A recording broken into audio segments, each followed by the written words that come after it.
오늘은 그 요한복음 제 14번째 시간이죠. 제 14강인데요. 그 제목이요. 그가 참으로 세상의 구주신 줄 알미라. 그가 참으로 세상의 구주신 줄 알미라. 요한복음 4장 31절에서 42절 말씀입니다. 네, 우리 본문을 한번 읽어볼까요? 요한복음 4장 31절에서 42절까지 같이 읽어보도록 하겠습니다. 시작.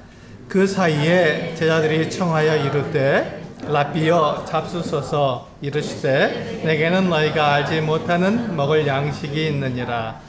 제자들이 서로 말하되 누가 잡수실 것을 갖다 드렸는가 하니 예수께서 이르시되 양식은 나를 보내신 이의 뜻을 행하며 그의 일을 온전히 이루는 이것이니라. 추수할 때가 이르겠다 하지 아니하느냐? 그러나 나는 너희에게 이르노니 너희 눈을 들어 밭을 보라. 희어져 추수하게 되었도다. 거두는 자가 이미 삭도 받고 영생에 이르는 열매를 모으나니 이는 뿌리는 자와 거두는 자가 함께 즐거워하게 하려 함이라. 심고 다른 사람이 말이 옳도다. 내가 너희로 노력하지 아니한 것을 거두러 보내었노니 다른 사람들은 노력하였고 너희는 그들이 노력한 것에 참여하였느니라. 여자의 말이 내가 행한 모든 것을 그가 내게 말하였다 증언하므로 그 동네 중에 많은 사마리아인들이 예수를 믿는지라. 사마리아인들이 예수께 와서 자기들과 함께 유하시기를 청하니 거기서 이틀을 유하심에 예수의 말씀으로 말미암아 믿는 자가 더욱 많아 그 여자에게 말하되 이제 우리가 믿는 것은 내 말로 인함이 아니니 이는 우리가 친히 듣고 그가 참으로 세상의 구주신 줄 알미라 하였더라. 네. 우리가 요한복음을 계속 살펴보면서 요한복음을 요한이 기록한 목적이 있죠. 요한이 요한복음을 기록한 목적이 뭐라고요? 예수께서 하나님의 아들이시며 세상의 구주시라는 것을, 그리스도라는 것을 정확하게 말해주기 위해서 이와 같이 이 요한복음을 기록했습니다. 사실 요한이 요한복음을 기록할 때의 그 배경은요, 영지주의자들이 일어나서 교회를 많이 어렵게 하던 그 같은 때였습니다. 영지주의라고 하는 그 말을 여러분들이 들으셨을 때 우리가 바로 알게 되는 게 뭐냐면 영적인 지식, 영지주의니까 영적인 지식을 추구하는 사람이라는 것을 바로 알 수 있죠. 영지주의라는 것은 다른 게 아니라 우리가 그 영원한 생명을 얻을 수 있는 방법이, 구원받을 수 있는 길이 그 신비한 지식, 영적인 어떤 지식을 가지게 되면, 그러면 우리가 구원을 받을 수 있다, 이렇게 말하는 사람들입니다. 그런데 여기서 우리가 기억해야 될 것은 이 영적인 지식, 이 신비한 지식이 무엇인지 우리가 알 수 없다는 것이죠. 그러니까 누가 이 신비한 지식을 얻어서 영원한 생명, 영생을 얻었는지 알 수 없다는 것이죠. 잘 몰라요. 그러면서 이 영원한 생명, 즉 이 신비한 지식을 얻기 위해서 애를 쓰는 사람들, 이 사람들이 영지주의자들입니다. 이 사람들은 자기의 노력으로 자기가 어떤 그 신비한 지식을 얻기만 하면 자기가 구원을 받는다고 생각하기 때문에 자기 노력으로 또 자기 힘으로 구원을 얻을 수 있다고 생각하는 사람들입니다. 그러니까 지금 이 영지주의가 교회 안에 들어온 거예요. 그래서 이 신비한 지식을 알기 위해서, 영적인 지식을 알기 위해서 애를 쓰는 것 같은 시기에 이 요한이 이 요한복음을 기록하면서 그렇지 않다. 누구든지 예수 그리스도가 하나님의 아들이시고 그분이 우리를 구원하시는 구원자시다, 그리스도시라는 것을 믿으면 그가 하나님의 자녀가 되고 그가 구원받는 사람이 된다, 이렇게 말을 해주는 것입니다. 그것을 확신하게 우리에게 가르쳐 주는 것이죠. 그러니까 우리가 요한복음을 읽을 때 그 요한이 굉장히 쉽게 누구든지 예수 그리스도를 믿는 사람이라면 누구든지 구원을 받는다, 영생을 얻는다는 것을 우리에게 분명히 가르쳐 준 것이죠. 우리가 그것을 혼동할 필요가 없는 것입니다. 내가 거룩하게 되어야 구원을 받는다. 내가 의를 행해야, 내가 어떤 그런 신비한 지식을 얻어야 내가 구원을 얻는다고 우리가 오해하지 않아도 된다는 것입니다. 단순하죠. 복음은 굉장히 단순합니다. 예수 그리스도를 믿는 사람, 예수 그리스도를 어떻게 믿냐면 그분이 하나님의 아들이시고 나를 구원한 그리스도다라는 것을 믿는 사람, 그 사람이 구원을 얻는다고 우리에게 분명히 가르쳐 주는 것이죠. 지금 오늘 이 본문도 그 내용을 우리들에게 알려주는 것입니다. 그 내용을 우리들에게 알려주는 거예요. 그래서 이 요한복음 4장 31절에서 41절을 말씀을 보게 되면 요한이 분명하게 우리들에게 가르쳐 주고 있죠. 그가 바로 참으로 세상의 구주시다. 예수님과 만나서 이야기해 보니까 그분이 세상의 구주시다. 나를 구원하시는 분이고 이 세상 모든 사람들을 구원하시기 위해서 오신 하나님의 아들이다라는 것을 고백할 수 있다는 것을 우리에게 말해주고 있지 않습니까? 그걸 믿는 거예요. 그 사실을 우리가 믿는 것을 우리가 믿음이라고 말을 합니다. 예수 그리스도를 믿는다는 게 다른 게 아니라 그 사실을 믿는 거거든요. 그래서 우리가 예수님이 어떠한 분인지를 정확히 알도록 요한이 우리들에게 말을 해주고 있으니까 그 내용을 우리 한번 같이 보시겠습니다. 여기 보시면 이제 제자들이 예수님께서 그 우물가에 앉으셔서 굉장히 피곤하기 때문에 그 중동 지역의 한낮을 걸어간다는 것은 굉장히 피곤한 일입니다. 사람들이 이 그늘 밑에서 집에서나 또 그늘 밑에서 쉬고 있지 그 시간에 걸어 다니지 않습니다. 왜냐하면 굉장히 뜨겁고 또 그늘이 아닌 곳을 다니기에는 굉장히 어렵기 때문에 그때는 다 쉬는 것이죠. 근데 예수님께서 사마리아를 통과하셔야 되는 그 분명한 이유, 그 이유가 있기 때문에 그 사마리아를 그 한낮에 걸어가셨죠.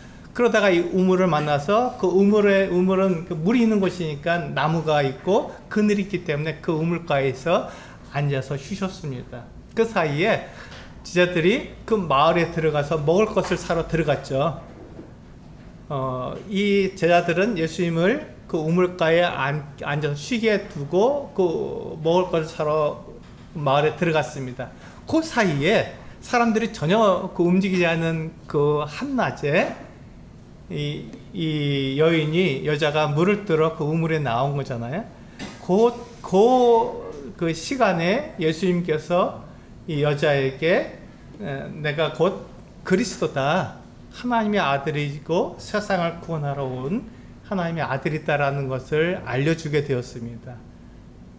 이제 그래서 이 여자가 어떻게 했죠? 물동이를 버려두었잖아요. 우물에 물을 길러 온 이 여자가 그 물동이를 버려두고 그냥 마을에 들어가서 사람들을 만나기 싫어서 한낮에 움직인 이 여자가 오히려 마을에 들어가서 사람들에게 외칩니다. 뭐라고 외치죠? 내가 한 일을 그대로 나에게 말했더니 이 사람을 와서 봐라. 이 사람이 그리스도가 아니냐라고 외치게 됩니다. 그러니까 사람들이 한낮에 집에서 쉬잖아요. 그늘에서 쉬고 있잖아요. 근데 이 여자가 그렇게 말하는 것을 듣고는 예수님을 만나기 위해서 그 우물로 이 사마리아 그 수가성 마을 사람들이 다 나와서 우물에 와서 예수님을 만나기 위해서 이렇게 오고 있는 것이죠. 네, 그 사이에 이 여인이 들어가서 마을에서 외치고 있는 그 사이에 그 제자들이 음식을 사갖고 우물로 온 거예요.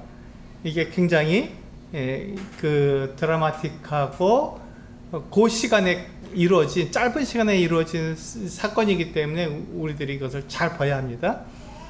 이 제자들이 먹을 것을 사러 마을에 들어갔을 때 여자가 오고, 또 여자가 이제 예수님이 하나님의 아들 그리스도라는 것을 믿고 마을에 들어갔을 때 제자들은 우물가에 오게 되는 이런 상황입니다. 근데 이제 이 제자들은 아무것도 모르니까 마을에서 사온 음식을 가지고 예수님께 와서 이야기합니다. 라비요, 좀 드십시오. 선생님, 음식을 좀 드십시오. 피곤하시니까 힘드니까 음식을 이렇게 사왔으니까 그 음식을 드시도록 그렇게 이야기합니다. 이 제자들은 당연히 그와 같은 일을 하는 거죠. 선생님이니까 이 선생님을 잘 보좌해야 자기들이 올바른 가르침을 받을 수 있고 지혜롭게 될 수 있기 때문에 선생님을 굉장히 급진하게 모셨습니다. 근데 그때 예수님께서 이 제자들에게 하신 이 말씀, 이 반응이 우리의 생각, 우리의 반응, 우리의 그 예상과는 좀 달랐습니다. 어떤 반응을 하셨나요? 우리 32절에 이렇게 말씀하시죠. 이르시되 내게는 너희가 알지 못하는 먹을 양식이 있느니라. 제자들이 예수님을 위해서 먹을 그 양식을 사러 마을에 들어갔다 왔는데 그 사이에 예수님은 그 양식을 잡수셨다는 거예요. 너희들이 모르는 양식을 내가 이미 먹었다. 음식을 내가 먹었다고 말씀하시는 거예요. 그러니까 이 제자들이 33절에서 이와 같이 얘기하죠. 제자들이 서로 말하되 누가 잡수실 것을 갖다 드렸는가?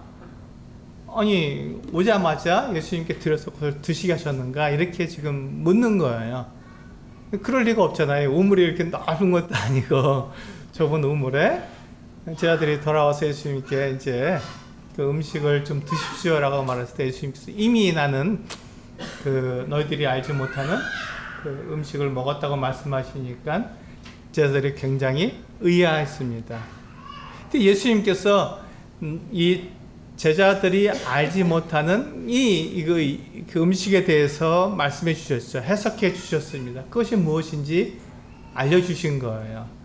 여기에서 우리는 예수님이 세상의 구주시라는 것을 우리가 알 수 있는 것이죠. 이것을 우리가 잘 알아야 됩니다. 예수님, 왜 요한이 이 내용을 기록했냐면 예수님이 세상의 구주라는 것을 우리가 인정하도록 이 내용을 기록한 거죠. 예수님은 왜 이 세상에 오셨습니까? 예수님께서 왜 사람이 되셨냐 하는 것이죠.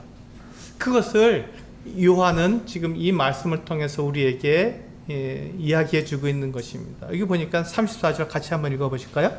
시작. 예수께서 이르시되 나의 양식은 나를 보내신 이의 뜻을 행하며 그의 일을 온전히 이루는 이것이니라.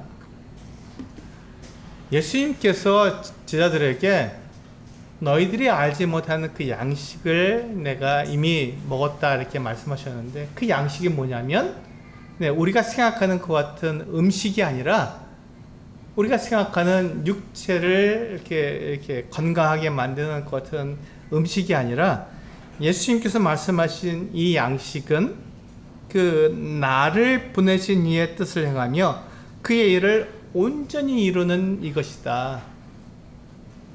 우리의 생각과 다르죠.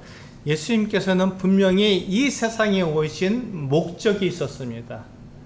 그냥 오신 게 아니잖아요. 그냥 사람이 되신 게 아닙니다. 예수님은 사람들의 죄를 용서하고 사람들을 하나님께로 인도하기 위해서 이 세상에 오신 하나님의 아들이세요. 그 일을 이루시기 위해서 오신 것이죠. 그런데 그 일을 언제 이루셨습니까? 이 사마리아 여자와 대화를 나누실 때 그 일을 이루신 거예요. 예수님께서 오신 그 목적을 이루신 것이죠. 이 사마리아 여자는 왜 우물에 왔습니까? 물을 뜨러 온 거예요.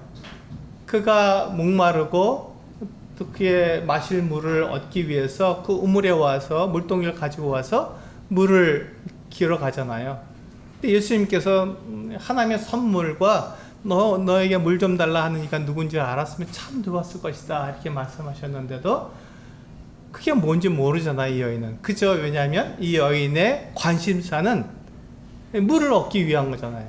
물을 얻고 자기가 그 목마르지 않기 위한 것이 이 여인의 주된 목적이니까 예수님께서 아무리 그 얘기를 해도 그것을 정확히 이해하지 못했습니다. 그래서 예수님께서 이 여자에게 계속 말씀해 주시죠. 이 여자가 다른 말을 해도 그 말에 대해서 예수님이 계속 이끌어 가셔서 예수님이 누구신지에 대해서 분명히 알도록 예수님이 하나님의 아들이시며 그리스도라는 것을 분명히 이 여자가 알 수 있도록 거기까지 가는데 예수님께서 이 여자가 하는 말을 갖다 쭉 이끌어 가십니다. 예수님께서 그 일을 위해서 이 세상에 오셨잖아요. 예수님께서는 이 사람들에게 그냥 난 이렇게 좋은 사람이야 이것을 말씀하시기 위해 오신 것이 아니라 이 모든 사람들, 그가 누구든지 상관없이 유대인이든지 사마리아인이든지 이방이든지 상관하지 않고 그 사람이 예수 그리스도를 통해서 하나님을 믿을 수 있도록 거기까지 인도하는 그 일을 하기 위해서 오셨잖아요. 그 일을 어디서 이루셨냐면 이 우물가에서 사마리아 여자에게 당신이 누구인지 하나님의 선물이 무엇인지 이야기해 줌으로써 정확하게 알려준 것이죠. 그래서 이 여자가 어떻게 했습니까? 예수님이 그리스도시구나, 예수님이 하나님의 아들이시구나 하는 것을 정확하게 알고는 그 여자가 가장 관심을 했던 물 뜨는 일도 다 내버려두고 물동이를 그냥 버려두고 마을로 들어가 버렸어요. 그리고 그 여인이 가장 부끄러워하는 자기의 이 어떤 부끄러운 부분들을 마을 사람들에게 다 공개해 버렸습니다. 나에게 내가 행한 이 모든 일들을 나에게 말해준 이 사람을 와서 보라. 그러니까 이 여자는 사람들의 그 어떤 시선을 피해서 사람들이 나오지 않는 그 시간에 우물에 나왔는데, 이제는 그게 아니라 사람들 앞에 자기를 드러낸 거예요. 왜냐하면 나의 부끄러운 것을 이미 이 예수님이 다 알고 계셨기 때문에. 근데 그분이 하나님의 아들이시잖아요. 하나님의 아들이 이미 나를 다 알고 계셨기 때문에 더 이상 부끄러운 게 없는 거예요. 부끄러워할 이유가 없는 것이죠. 하나님이 다 알고 계시는데 뭘 부끄러워하겠습니까? 그래서 사람들 앞에 다 자기의 어떤 부끄러운 부분들을 다 드러내놓고, 중요한 것은 내가 아니라 나에게 그와 같은 말씀을 해주셔서 내가 그리스도를 알게 하신 바로 그분이 중요하니까 그분을 전하는데 이 여인은 굉장히 관심이 있었죠. 그래서 사람들에게 말을 합니다. 와서 보라, 이렇게 얘기합니다. 그때 예수님께서 하신 말씀이, 제자들에게 하신 말씀이 바로 이 일이다. 바로 내가 그 일을 이루고 그 일, 하나님의 뜻을 행하는 그 일이 바로 나에게 양식이 된다, 이야기를 하신 것입니다. 여러분들 혹시 그런 경험을 해보신 적 있나요? 막 복음을 전하다가 내가 그냥 배고픈 것도 잊어버리고 목마른 것도 잊어버리고 막 복음을 전하는데, 복음을 전하고 난 다음에 내가 만족하는 그런 경험을 해보신 적 있으십니까? 저는 제가 오래전에 일인데요. 오래전에 한 분에게 복음을 전하는데 6시간 동안 쉬지 않고 복음을 전한 거예요. 6시간 동안. 이게 마지막이니까 그분에게 기회가 있는데 그분이 궁금해하는 거예요. 예수님에 대해서 궁금해하니까 말을 계속하다 보니까요, 6시간 동안 쉬지 않고 제가 복음을 전한 거예요. 저기 하지만 좀 제가 화장실 가는 것도 잊어버리고 막 복음을 전한 거예요. 이게 중요하니까요. 6시간 동안이나 쉬지 않고 복음을 전했습니다. 6시간 동안 복음을 전하면 여러분 배도 고프잖아요. 목도 아프잖아요.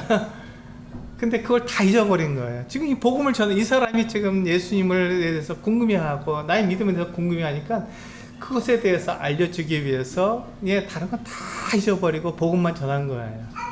그런 경험이 저에게도 있습니다.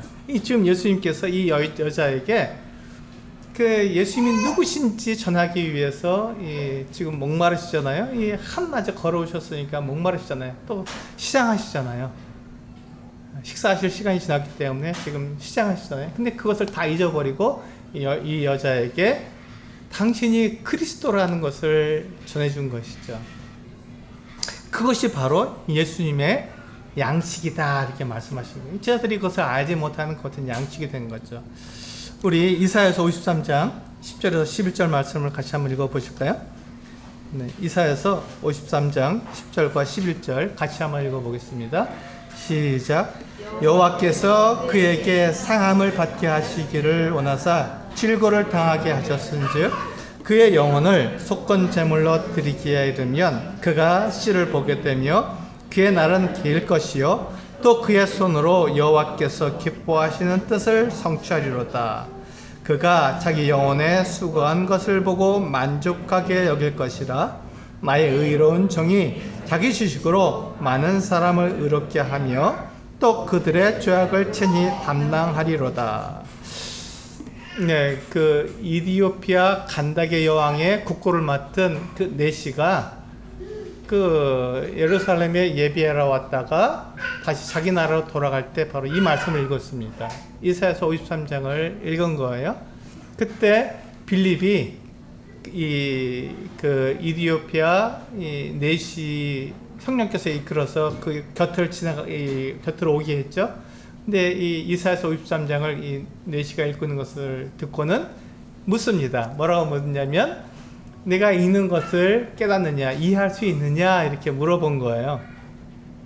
그러니까 이 이디오피아 이 네시가 국고를 맡은 네시가 그 빌립이 하는 말을 듣고는 이렇게 솔직하게 이렇게 얘기합니다. 나에게 가르쳐주는 사람한테 내가 어떻게 이것을 이해할 수 있느냐, 잘 이해가 안 된다. 지금 이 말을 하는 게 그 선지자 자신을 가르쳐서 하는 것이냐, 아니면 다른 사람을 이 선지자가 지금 가르쳐서 한 말인지 자기는 잘 모르겠다고 이야기합니다. 그러니까 이 빌립이 그 네시의 그 병거, 이 마차에 올라타고 나서 이 네시에게 바로 이것이 바로 예수 그리스도를 가리키는 구약 성경의 그 이 예언의 말씀이라는 것을 쭉 알려줍니다.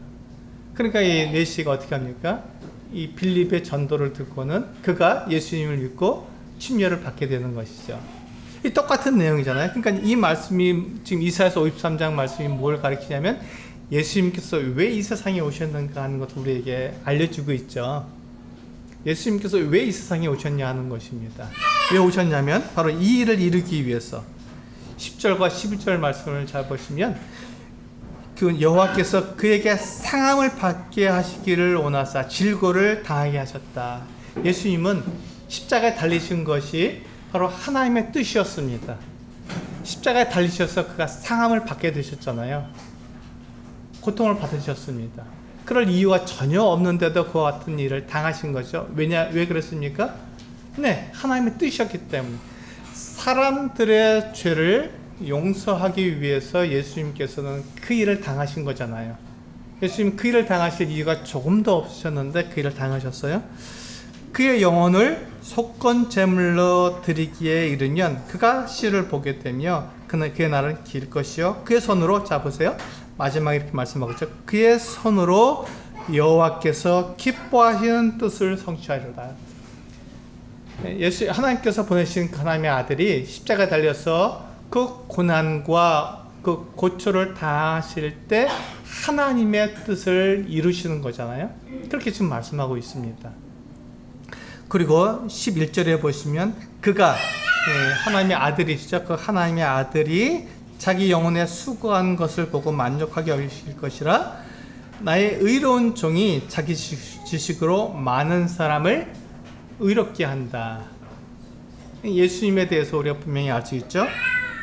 또 그들의 죄악을 친히 담당하리로다. 이 예수님이 하신 일입니다. 예수님께서 바로 이 일을 하시기 위해서 지금 이 구약 성경 예수님이 태어나시기 700년 전에 이사야가 지금 예언한 거잖아요.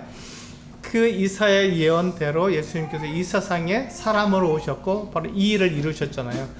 이 일을 하시기 위해서 예수님께서 이 세상에 사람으로 오신 거잖아요.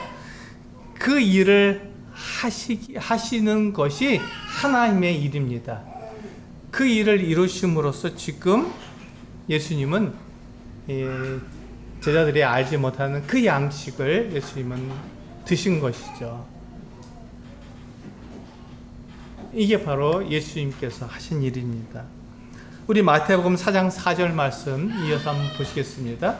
예수님께서 하신 말씀이죠. 이게 아마 신명기 8장 3절에 있는 말씀을 인용하신 것입니다. 우리 마태복음 4장 4절 같이 한번 읽어보겠습니다. 시작. 예수께서 대답하여 이르시되 기록되었으되 사람이 떡으로만 살 것이 아니요 하나님의 입으로부터 나오는 모든 말씀으로 살 것이라 하였느니라 하시니. 여기서 기록되었을 때 이게 바로 신명기 8장 3절 말씀을 가리키는 것이죠. 신명기에서 뭐라고 되어 있냐면 사람이 떡으로만 살 것이 아니요 하나님의 입으로부터 나오는 모든 말씀으로 산다고 말씀하신 것입니다. 그러니까 사람이 우리의 육체는 먹어야 또 마셔야 살 수 있는 것이 사실입니다. 먹지 않고 마시지 않고 살 수 있는 사람이 있습니까? 네, 그런 사람이 전혀 없습니다. 그러니까 예수님께서 그걸 인정하셨어요. 하나님께서 그것을 인정하셨습니다. 우리는 사람은 먹고 마셔야 살 수 있다는 것입니다. 그런데 그것만으로 사람이 살 수 있냐 하는 것이죠. 그것만으로. 먹고 마시는 것만으로 사람이 살 수 있느냐? 네, 그렇지는 않다는 것입니다. 그렇지는 않다는 거예요. 사람의 생명은 네, 우리 이 육체의 생명은 먹고 마시는 것으로 유지될 수 있지만 사람의 참 생명은 먹고 마시는 것으로 유지되지 않는다는 것이죠. 그것을 예수님께서 사람이 떡으로만 살 것이 아니요 하나님의 입에서 나오는 모든 말씀으로 산다고 하시는 그 말씀의 의미입니다. 그러니까 사람들이 생명을 유지하는 것이 먹고 마심으로만 생명을 유지할 수 있냐? 그렇지 않다는 거예요. 우리 성도님들 한번 생각해 보시기 바랍니다. 내가 잘 먹고 잘 마시면 내가 살 수 있는지, 아니면 그것 외에 정말로 내가 하나님의 그 어떤 사랑을 입어야 내가 살 수 있는지 한번 생각해 보시기 바랍니다. 사람은 하나님이 아니면 도저히 메꿀 수 없는 그 같은 공허함이 있습니다. 그걸 채우지 못하죠. 하나님으로만 채울 수 있는 그 같은 공허함이 있는 거예요. 근데 사람들이 그것을 채우려고, 사람들의 힘으로 채우려고 하나님을 배제하고 하나님 없이 그것을 채워보려고 사람들이 애를 씁니다. 그것이 뭐예요? 예, 먹고 마시는 거예요. 먹고 마시는 거로 안 되니까 어떻게 합니까? 쾌락과 다른 즐거움을 자꾸 찾는 거예요. 그래서 어떤 사람들은 술을 마시기도 하고, 어떤 사람들은 이렇게 그런 어떤 그 마약 같은 것을 통해서 이 공허함, 나의 그 이 허전함, 그것을 메꿔보려고 애를 쓰는 거죠. 그런데 그게 됩니까? 안 되잖아요. 그것 가지고는 안 되잖아요. 그러니까 사람이 피폐해지고, 사람이 굉장히 이 하나님을 떠나서 다른 걸로 만족하려니까 만족이 안 되는 거예요. 그러니까 그 중독이라는 것이 사람들에게 찾아오게 되는 것이죠. 이 중독에 들어가게 되는 이유가 뭡니까?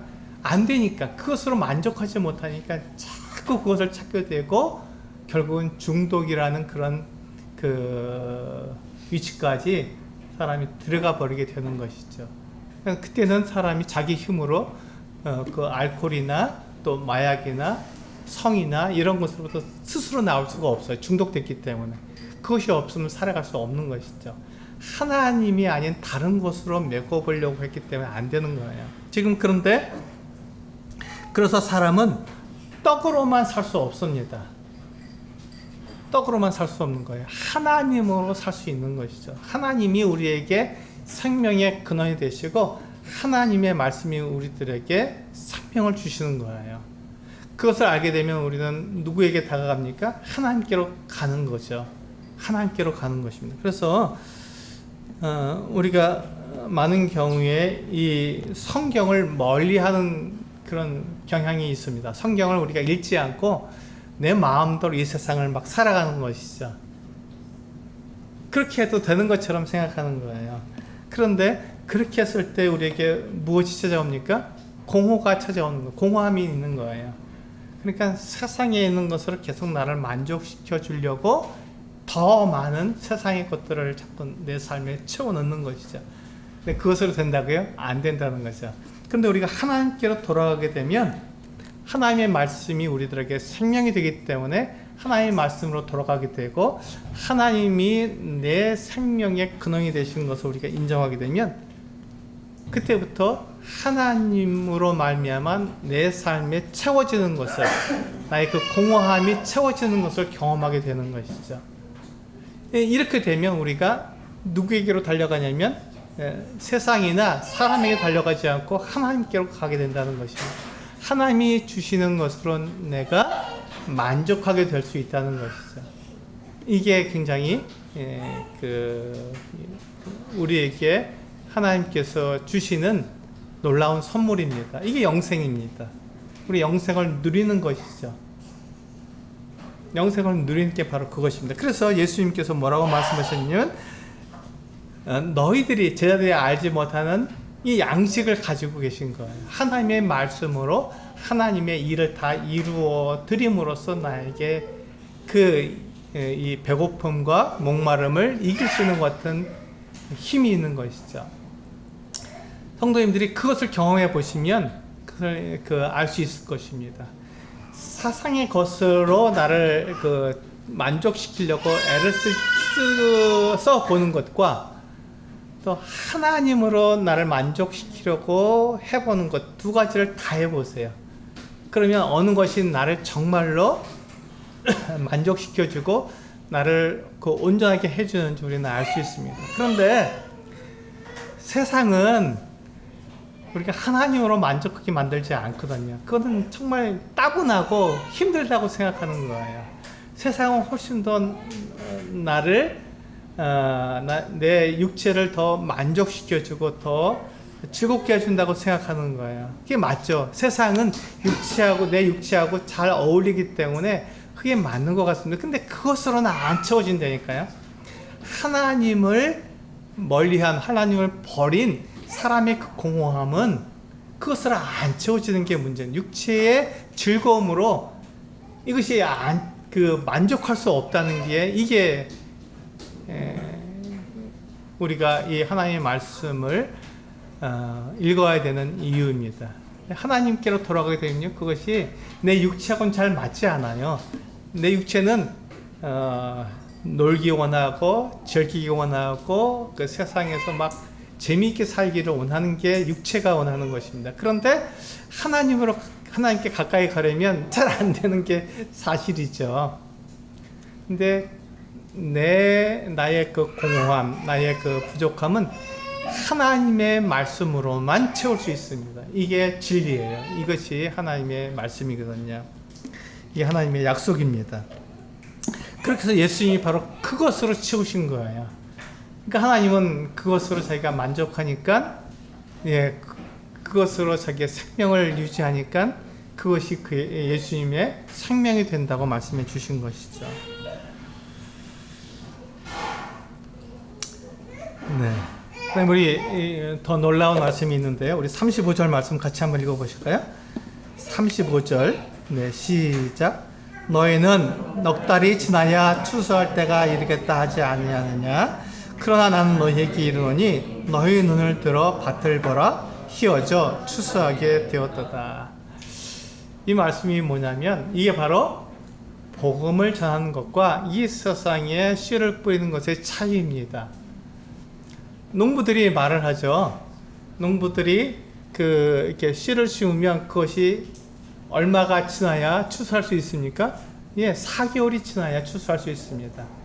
지금 5월, 6월 달에 지금 모를 심잖아요. 그럼 언제 거두죠? 9월, 10월 달에 거둡니다. 몇 개월이 지나죠? 4개월이 지나면 그걸 거두는 거예요. 4개월이라는 여름을 지나야 뜨거운 햇볕을 받아야 이것을 거둘 수 있는 거죠. 우리가 씨를 심은 것이 자라서 열매를 맺을 때까지 4개월, 넉 달이 걸리는 거예요. 그래서 예수님께서 말씀하시지 않습니까? 너희는 넉 달이 지나야 추수할 수 있다. 그게 바로 그 말이죠. 씨를 심으면 4개월이 지나야 겨우 추수할 수 있는 거예요. 이것을 예수님께서 부인하시지 않습니다. 그렇다고 말씀하시는 거예요.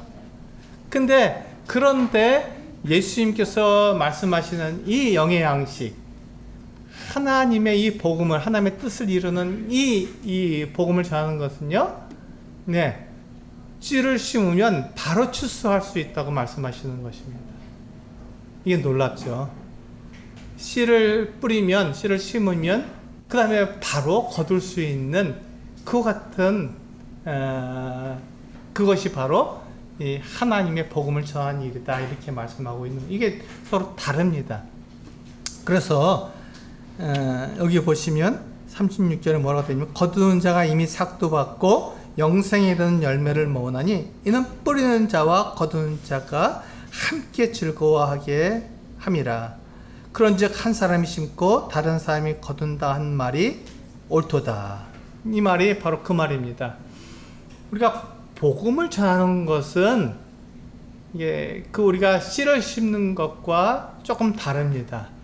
그래서 이 농부가 어떻게 하죠? 씨를 심으면 그게 자라서 농부가 거둡니다. 그래서 그 씨를 심는 사람과 거두는 사람이 같죠. 근데 영적인 것, 이 복음을 전하는 것은 그렇지 않다는 거예요. 그게 다를 수 있다는 거죠. 어떤 사람, 한 사람이 그 복음을 전하고 다른 사람이 그 복음에 대한 열매를 거둘 수 있다는 것이죠. 제가 주일학교 사역, 어린이 사역을 오랫동안 했습니다. 수십 년 동안 어린이 사역을 했는데 주일학교에서 그 어린아이들에게 복음을 가르치고 이 하나님 말씀을 가르칩니다. 그런데 이 아이들이 주일학교 때 그 복음을 아이들이 알고 믿는다고 고백하냐? 그렇지 않다는 거예요. 언제 그럼 믿는다고 고백합니까? 아이들이 다 커서 중고등학생이 되면 자기가 믿는다고 고백을 합니다. 그래서 이 아이들이 복음을 듣고 하나님 말씀을 어렸을 때부터 계속 그 주일학교에서 듣고 그것을 떠나지 않지만 이 아이들에게 복음의 그 열매를 거두는 것은 다른 사람이 하는 거예요. 중고등학교 때 하는 거예요. 그럼 주일학교 사역을 하지 말아야 되니까 그렇지 않죠. 주일학교 사역이 굉장히 중요한 거예요.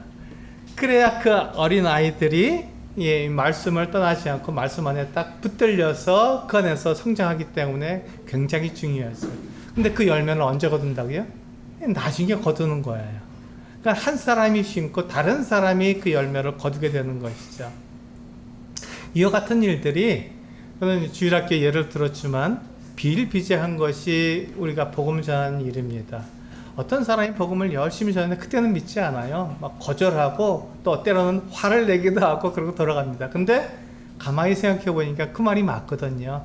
그래서 그가 복음을 듣기 위해서 다시 교회로 나오게 되고 복음을 듣고 그가 예수 그리스도를 믿게 됩니다. 그러니까 복음을 전한 사람은 다른 사람인데 열매는 다른 사람이 또 다른 사람이 거두게 되죠. 이것이 바로 이 영적인 이 씨를 뿌리는 것, 복음의 씨를 뿌리는 것과 거두는 사람이 서로 다르다. 그런데 이게 우리가 그 세상에서는 농부들이 씨를 심고 자기가 거두잖아요. 그래서 자기가 먹지 않습니까? 그래서 그것이 당연한 것인데, 그런데 이 복음은 그렇지 않다는 것이죠. 이게 무엇을 말합니까? 우리는 다 같은, 여기 보면 심는 이와 거두는 이가 함께 기뻐한다고 말씀하고 있잖아요. 이게 복음은 바로 그와 같은 우리가 기쁨을 함께 주는 것이죠. 내가 복음을 전했으니까 내가 그 열매를 거둬야 된다. 이게 영적인 이 복음을 전하는 일에는 해당되지 않습니다. 내가 복음을 전해서 다른 사람 열매를 거둬도 그게 동일한 일이 되는 것이죠. 주님께서 왜 오셨다고요? 바로 사람들이 하나님께로 나오도록 하기 위해서 예수님께서 오신 거예요. 예수님께서 그 열매를 거두셨습니까? 예, 예수님께서 거두신 것도 있지만 예수님께서 아버지께로 가신 이후에는 그 제자들이 복음을 전하고 또 그 제자들이 열매를 거둡니다. 그 일은 누가 하셨어요? 예수님께서 하셨잖아요. 예수님께서 십자가에 달려서 죽으심으로써 그 일을 하셨지만 제자들이 그것을 전하고 또 우리가 그것을 전하고 또 어떤 사람들이 그 열매를 거두고 이런 일들이 비일비재한 거예요. 근데 그것이 다 같은 일을 하는 것이죠. 다 동일한 일을 하는 것입니다. 예수 그리스도께서 이 땅에서 이루신 그 일을 우리 모두가 나누어서 하고 있는 거예요. 제가 복음을 전하기도 하고 다른 사람이 그 열매를 거두기도 하고 또 다른 사람이 복음을 전하는데 또 제가 그것을 거두기도 하고, 그것은 우리가 동일한 일을 하고 있는 것입니다. 그래서 심는 이와 거두는 이가 다 같다라고 말씀하고 있는 것이죠. 그것이 결코 다른 일이 아니라는 것입니다. 그래서 우리는 함께 그 일을 하는 거예요. 함께 그 일을 하고 있는 것입니다.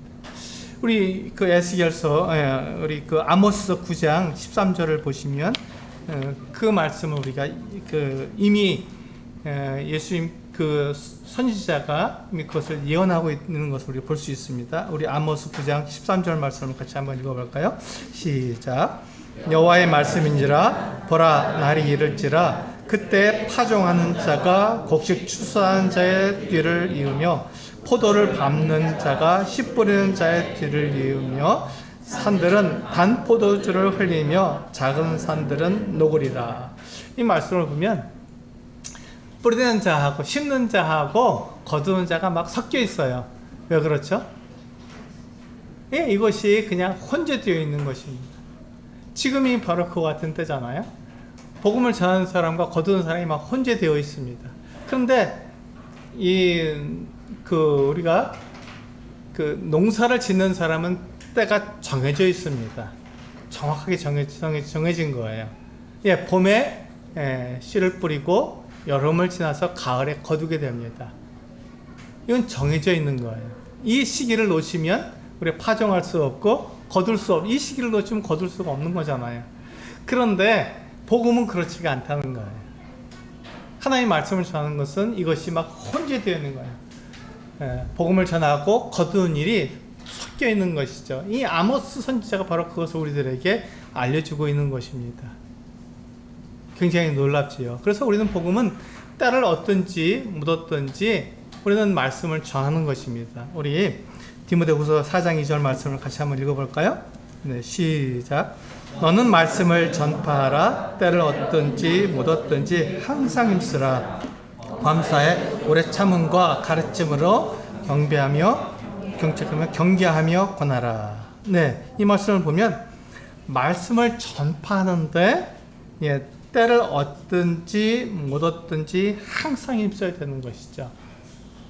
이것이 복음을 전하는 사람들의 책임입니다. 말씀을 전하는 사람들의 책임인 거예요. 말씀을 전하는데 때를 기다리면 이것은 되지 않습니다. 나에게 말씀을 전할 기회가 주어지면 바로 전하는 거예요. 나에게 그와 같은 시간이 주어지면 바로 전하는 것입니다. 그러니까 우리는 마치 파종하는 사람들처럼 때를 기다리는 거예요. 이게 비가 오나 안 오나, 구름이 졌나 안 졌나, 이걸 자꾸 생각하면서 바람이 부나 안 부나 이걸 생각하면서 파종하려고 그러는데 그러지 말라는 것이에요. 성경은 말씀을 우리가 전파하는데 때를 얻든지 못 얻든지 항상 힘쓰라고 말씀하고 있습니다. 우리가 이 하나님의 말씀을 전파하는데 때가 중요하지 않다는 것이죠. 이 때는 누가 정합니까? 하나님께서 정하시거든요. 내가 정하는 것이 아니라 하나님께서 정하시기 때문에 나는 말씀을 전할 책임만 있는 것입니다. 그러나 내가 때를 결정하게 되면 하나님의 이와 같은 은혜, 하나님의 그와 같은 하나님께서 주권자 되시는 것을 우리가 인정하지 못하는 것이죠. 그래서 우리는 하나님께서 우리에게 말씀하신 것처럼 때를 얻든지 못 얻든지 말씀을 전파하는 것입니다. 근데 여기서 보시면 그렇다고 해서 우리가 아무렇게나 말씀을 전하느냐? 그렇지 않다는 거예요. 항상 힘쓰라고 말씀하고 있잖아요. 힘쓰라는 말이 무엇입니까? 정확하게 사람들에게 무엇을 전할지 그 내용을 내가 알고 있어야 된다는 것입니다. 그리고 내가 전하는 그 말씀을 사람들이 듣고 어떻게 한다고요? 이해해야 된다고요. 뭔 말인지 모르면 소용이 없습니다. 사람들이 내가 예수님께서 하나님의 아들이시고 나를 이 세상을 사람들을 구원하기 위해서 오신 구원자라는 것을 사람들이 이해할 수 있어야 되는 거예요. 그렇게 가르쳐야 되는 것입니다. 그렇게 전해야 되는 건데 그렇지 않고 내가 믿는 대로 그냥 막 나는 그걸 이해하니까 나는 그건 알 수 있죠. 내가 전하는 것을 내가 알 수 있습니다. 그런데 그렇게 전한다고 해서 상대방이 그것을 이해할 수 있느냐? 그렇지는 않다는 거예요. 그래서 항상 힘쓰라고 되어 있는 것이죠. 힘써야 됩니다. 내가 그걸 준비해야 되고 내 말을 듣는 사람들이 이해할 수 있도록 그것을 정확하게 전달해 줄 책임이 있는 것이죠. 그래서 우리는 항상 힘써야 되는 것입니다. 그래서 오래 참음과 가르침으로 경책하고 경계하며 권해야 되는 것이죠. 네, 이 말씀은 우리에게 본문에서 지나치기 때문에 이 말씀 나중에 또 설명을 드리도록 하겠습니다. 이게 굉장히 예수님께서 제자들에게 하신 말씀이잖아요. 우리는 준비해서 말씀을 전하라고 말씀하고 있는데, 그 말씀은 너희는 넉 달이 되어야 추수한다. 씨를 심은 다음에 4개월이 지나야 겨우 추수할 수 있다고 말을 하는데, 복음은 그렇지가 않다는 거예요. 막 전하라는 것이, 때를 얻든지 못 얻든지 말씀을 전해야 한다는 것입니다. 그렇게 할 때 복음을 심는 자도 있고 거두는 자도 있고, 이것이 혼재되지만, 그러나 그 모든 것들을 하나님께서 그 사람 듣는 사람에게 합당하게 그것을 거두는 것이죠. 내가 복음을 전하고 다른 사람이 거두고, 이건 문제가 되지 않는다는 것입니다. 그렇게 하라는 것입니다. 이것이 바로 영적인 우리가 복음을 전하는 일과 거두는 일이 우리들에게 일어나는 것이죠.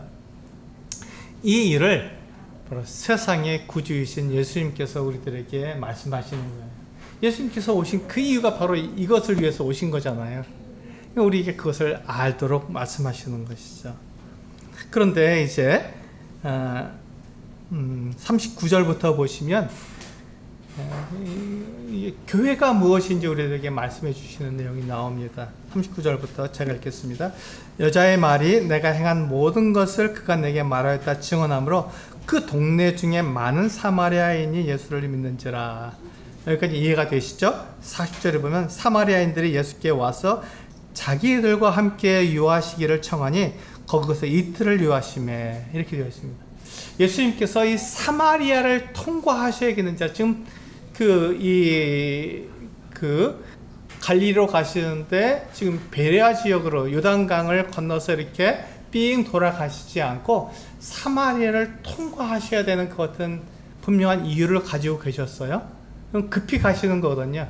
근데 예수님께서 사마리아에서 이틀을 더 유하셨거든요. 그러니까 예수님께서 이 사마리아를 빨리 지나가셔야 될 이유가 있으셨던 건가요? 아니죠. 사마리아를 예수님께서 오셔야 될 이유가 있었던 거죠. 그 이유가 무엇입니까? 누구를 만나기 위해서? 이 우물가에서 이 여자를 만나기 위해서. 그럼 그 여자가 어떻게 한다고요? 물동이를 버려두고 마을로 들어가서 사람들에게 예수님이 누구신지가 전하기 때문에 그 일을 위해서 예수님께서 이 여자를 만나기 위해서, 이 복음을 전하기 위해서 예수님은 사마리아를 통과하셔야 되는 이와 같은 의무를 가지고 오신 것이죠. 그런데 예수님께서 이 사마리아에서 어떻게 했다고요? 이틀을 더 유하셨다고요. 누구 부탁 때문에? 사마리아 사람들의 부탁 때문에 사마리아에서 이틀을 더 유하시면서 이 사마리아 사람들과 그들에게 그 하나님의 말씀을 가르쳐 주셨습니다. 지금이 언제냐면, 지금 이 말씀의 이 배경이 언제냐면 유대인과 사마리아 사람들이 원수처럼 여기던 때예요. 유대인들은 사마리아 사람들을 싫어하고 사마리아 사람들은 유대인들을 싫어하는 그 같은 시기입니다. 그러니까 예수님께서 사마리아 사람들하고 함께 이틀을 더 유하신다는 것은 말도 안 되는 거죠. 그 마을에 들어가서 거기서 그들과 함께 먹고 마시고 그들과 함께 잠을 잔다는 것은 있을 수가 없는 일이에요. 근데 예수님은 그 일을 하셨거든요. 왜 그렇죠? 네, 세상의 구주시기 때문에.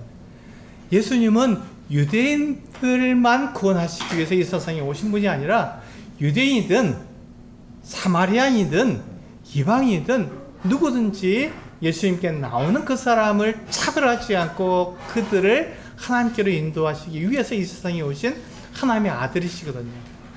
하나님의 아들이 사람을 차별하지 않으셨다는 거예요. 이게 교회입니다. 교회는 예수 그리스도를 믿는 사람들인데 예수 그리스도가 어떤 일을 하셨다고요? 유대인이든 사마리아인이든 이방이든 전혀 차별을 하지 않았습니다. 그러니까 우리도 예수님을 믿는다면 우리도 사람들을 차별해서는 안 되는 것이죠. 그가 부유한 사람이든 그가 똑똑한 사람이든 그가 어리석은 사람이든 그가 장애인이든 그가 어떤 사람이든 우리는 차별하지 않는 것이에요. 그게 바로 교회입니다. 교회는 그 사람에 의해서 차별하지 않는 게, 어떤 사람들 차별하지 않는 게 교회의 모습입니다. 이게 교회인 거예요. 예수님께서 그렇게 하셨잖아요.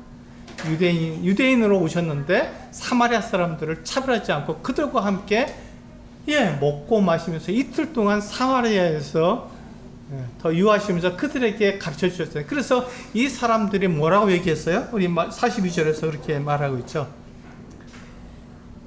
42절에 같이 한번 읽어보시면 오늘의 핵심적인 구절이니까요. 같이 읽겠습니다. 시작. 그 여자가 말하되 이제 우리가 믿는 것은 내 말로 인함이 아니니 이는 우리가 친히 듣고 그가 참으로 세상의 구주신 줄 알미라 하였더라. 이게 바로 예수님께서 이 세상에 오신 이유입니다. 이것을 사람들이 고백하게 하기 위해서 예수님이 이 세상에 오신 거잖아요. 하나님의 아들이심에도 불구하고 이 세상에 사람으로 오신 이유가 바로 이것이잖아요. 예수님께서 자기를 낮추셔서 자기를 겸손하게 하셔서 이 세상에 사람으로 오신 이유가 사람을 차별하기 위해서가 아니죠. 사람을 차별하지 않기 위해서 그렇게 하신 거잖아요. 누구에게든지 이 예수님이 하나님의 아들이시고 누구에게든지 예수님이 세상의 구주시라는 것을 알려주기 위해서 이 세상에 오셨다는 것을 우리들에게 말씀해 주고 있습니다. 그렇다면 우리가 이 예수님을 전할 때 우리는 사람들을 차별합니까? 차별할 수 없다는 것이죠. 차별할 수 없다는 것입니다. 그 누구에게든지 우리는 예수님이 하나님의 아들이시고 그분이 우리를 구원하시는 구원자시다라는 것을 우리는 전할 수 있어야 되는 거예요. 아무도 차별하지 않아요. 그게 바로 우리 골로새서 3장 11절 말씀에서 나오고 있습니다. 같이 한번 읽어보겠습니다. 시작. 거기에는 헬란이나 유대인이나 할례파나 무할례파나 야만인이나 수구디아인이나 종이나 자유인이 차별이 있을 수 없나니 오직 그리스도는 만유시요 만유 안에 계십니다. 여기 보시면 아무도 차별하지 않잖아요. 심지어 맨 마지막에 종이든지 자유인이든지 차별이 없다고 말씀하시잖아요. 대단히 중요하죠. 헬란이든지 유대인이든지 차별하지 않는 그분이 종이든지 자유인이든지 차별하지 않는다는 것입니다. 우리는 그렇습니까? 우리가 그렇게 차별하지 않는 우리 잘하는 것입니다. 예수님을 잘 나타내고 있는 거예요. 그런데 우리가 사람들을 차별하면 여기서 문제가 되는 것이죠. 야고보서에서 그렇게 말씀하고 있지 않습니까? 부자들은 여기 좋은 데 앉으십시오. 그리고 가난하고 허름한 옷을 입은 사람에게는 저기 앉든지 가서 서 있든지 내 발등상 밑에 앉으라 이렇게 말을 하고 있지 않습니까? 그럼 너희가 스스로 차별하는 것이다. 이것은 악한 일이다. 이렇게 야고보는 우리들에게 말씀해 주고 있어요. 차별하지 말라는 것입니다. 아무도 하나님께서 하나님의 아들이 사람들을 차별하지 않으셨기 때문에 우리도 차별하지 않아야 한다. 이것 바로 교회다. 이렇게 말씀하고 있죠. 내가 조금 부자고 내가 조금 똑똑합니까? 네, 그것으로 우리가 나보다 더 못한 사람이라고 해서 그를 차별할 수 없다는 것입니다. 내가 가난하고 내가 그 지위가 낮습니까? 그것으로 다른 사람과 이렇게 시기하고 질투할 수 없다는 것은 동일한 형제요, 동일한 자매이기 때문에 그렇습니다. 예수님께서 우리를 형제라고 불러주셨잖아요. 하나님의 아들이신데도 우리를 형제라고 불러주셨어요. 굉장히 놀라운 일이죠. 그래서 우리는 하나님의 그 아들을 믿는 사람들이기 때문에 우리는 성도들에 대해서 그 누구도 차별하지 않습니다. 그 사람이 가진 것으로 그 사람이 육체의 어떤 모습을 가지고 있다고 해서 그것으로 차별하지 않습니다. 그것이 교회이죠. 그것이 바로 예수 그리스도께서 세상에 구주신 것을 우리들에게 보여주시는 것입니다. 예수님은 사람들을 차별하지 않으십니다. 그게 바로 세상의 구주이십니다. 특별한 몇 사람을 구원하시기 위해서 오신 분이 아니라 세상의 모든 사람을 구원하시기 위해서 오신 것이잖아요. 예수님께 십자가 달리신 그 이유가 무엇입니까? 세상의 모든 사람, 바울과 같은 사람도 구원하시기 위해서 오신 거잖아요. 교회를 박해하고 예수 믿는 사람들을 옥에 가두는 그 죄인의 괴수인 바울도 구원하시기 위해서 오셨어요. 그렇다면 내가 이렇게 봐서 이 사람은 구원받을 만한 사람, 이 사람은 구원받지 못할 사람, 내가 그것을 나누면 내가 차별하는 사람이 되는 것이죠. 식달을 얻든지 못 얻든지, 그 사람이 구원받을 만한 사람인지 구원받지 못할 만한 사람인지 상관없이 우리는 복음을 전하는 것입니다. 그 사람이 교회를 박해하는 사람인지 교회를 좋아하는 사람인지 상관없이 우리는 복음을 전하는 것이죠. 그 사람에게 착한 일을 행하고 그 사람을 잘 대하는 것입니다. 왜 그렇죠? 그 사람이 하나님의 은혜를 입어서 구원을 받을 수 있는지 우리는 알 수 없기 때문에 그렇습니다. 우리는 누구에게든지 복음을 전하는 거예요. 그래서 우리는 누구에게든지 복음을 전하는 것입니다. 그렇다면 오늘 우리에게 요한복음 14번째 시간의 이 제목처럼 예수님은 세상의 구주이십니다. 아무도 차별하지 않고 세상 모든 사람들을 구원하시기 위해서 이 세상에 오신 하나님의 아들이신 거죠. 그래서 우리는 아무도 차별하지 않습니다. 심지어 나를 괴롭히는 사람이라 할지라도 우리는 그 사람을 차별하지 않고 그에게 선대하며 그가 예수님을 믿을 수 있도록 복음을 전해주는 것이죠. 이것이 교회의 모습이고 우리 그리스도인들의 모습입니다. 예수님은 세상의 구주이시기 때문에 그렇습니다. 우리가 이것을 믿고 우리도 동일하게 예수님이 세상의 구주이심을 사람들에게 전하는 우리 성도님들 되시기를 원합니다. 기도하시겠습니다.